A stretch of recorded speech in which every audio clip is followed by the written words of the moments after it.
अपरिपक्व आकाश आनंद को महज 2 महीने के भीतर वापस बीएसपी के नेशनल कोऑर्डिनेटर पद आखिर क्यों दे दिया गया? मायावती के वे कौन सी मजबूरियां या यूं कहें कि जरूरत रही होंगी कि जिसके पहले चुनावी स्पीच ने विवाद खड़ा कर दिया, उसे एक बार फिर से प्रतिष्ठित करना पड़ा। जबकि यह बात भी गौर करने लायक है कि लोकसभा चुनाव प्रचार में जिस नगीना सीट से आकाश ने अपना पहला सर्वाधिक आक्रामक भाषण दिया था, वहां से बीएसपी अपनी पुरानी सीट तक खो बैठी।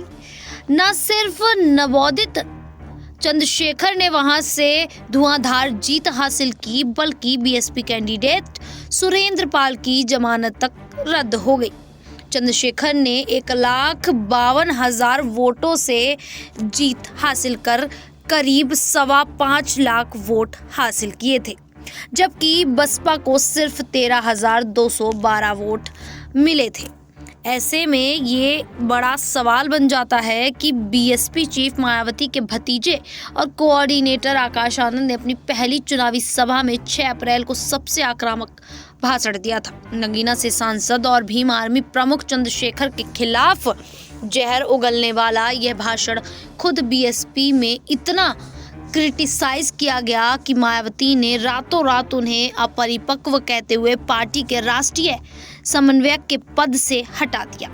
यह बात और है कि इसे भी मायावती की भतीजे के हितार्थ लिया गया कदम ही कहा गया, ताकि लोकसभा चुनावों में बीएसपी के खराब नतीजों के लिए पूरा ठीकरा आकाश पर ना फूटे।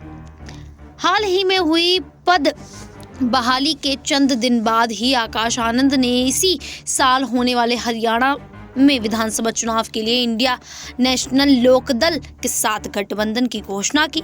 मायावती ने माइक्रो ब्लॉगिंग साइट एक्स के जरिए इस गठबंधन की घोषणा की, आशीर्वाद दिया। इसका सीधा सा अर्थ है कि मायावती एक बार फिर से अपने परिवार, अपने भतीजे पर ही दांव खेलेंगी। भरोसों के टूटने की कड़ी में यह एक जरूरी रणनीति है भी। पद पर फिर से विराजमान करने के तुरंत बाद मायावती ने पंजाब और हरियाणा के उपचुनावों के लिए स्टार प्रचारकों के तौर पर आकाश का नाम सामने कर दिया। उत्तर प्रदेश में 10 विधानसभा सीटों पर जो उपचुनाव हुए, उसमें भी आकाश की भूमिका रही। यानी सीधे तौर पर अब वह जल्द से जल्द अपने उत्तराधिकारी के जरिए बीएसपी को भी मजबूत करना चाहती हैं और अपने उत्तराधिकारी को भी स्टैब्लिश करने में पूरा समर्थन सहयोग देते हुए देखना भी चाहती हैं। नगीना में चंद्रशेखर की जीत बीएसपी के लिए खतरे की घंटी है, इससे इनकार नहीं किया जा सकता। मायावती देख रही हैं और भांप रही हैं भविष्य की उस बदलती हुई बयार जो चंद्रशेखर की ओर बढ़ती दिख रही है। नगीना से चंद्रशेखर को न सिर्फ मुस्लिम और दलित वोट मिले हैं, बल्कि जाट ओबीसी वोट भी मिले हैं। यह केवल बीएसपी ही नहीं, सपा के लिए भी पचाना दिक्कत भरा है। लोकसभा में रैलियों में यूथ को आकर्षक करने के लिए जोशीले भाषण देने वाले आकाश थे, जो अब तक की पार्टी लाइन से इतर अंदाज है।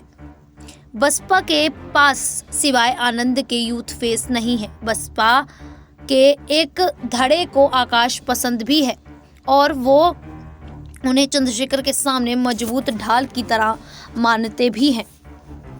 यह तेजी ऐसी भी समझी जा सकती है कि बसपा ने जमीनी स्तर पर संगठन को मजबूत करने के लिए जिला स्तरीय कमेटियों का गठन शुरू कर दिया है और अब तक 7 समितियां गठित की जा चुकी हैं। इसी साल तयशुदा हरियाणा विधानसभा चुनाव में बसपा ने इंडिया नेशनल लोकदल के साथ गठबंधन किया है। राज्य में कांग्रेस लोकदल के साथ गठबंधन किया है। राज्य में कांग्रेस के पास जाट वोट अपेक्षाकृत अधिक है। आकाश आनंद की अग्रेसिव स्पीच युवाओं ही नहीं, बल्कि जाट वोटरों को भी बखूबी पसंद करती हुई दिखाई दे सकती है। वोट खींचे जा सकते हैं। हालांकि यहाँ गौरतलब यह भी है कि आकाश के आगे अभी चुनौतियां बहुत हैं। उनके लिए हरियाणा का इलेक्शन या राजनीति के गलियारे स्मूथ राइट नहीं होंगे। एक बार फिर अंत में यही कि उनकी पर्सनैलिटी का सबसे अहम वार्ड नगीना में बुरी तरह टूट गया था।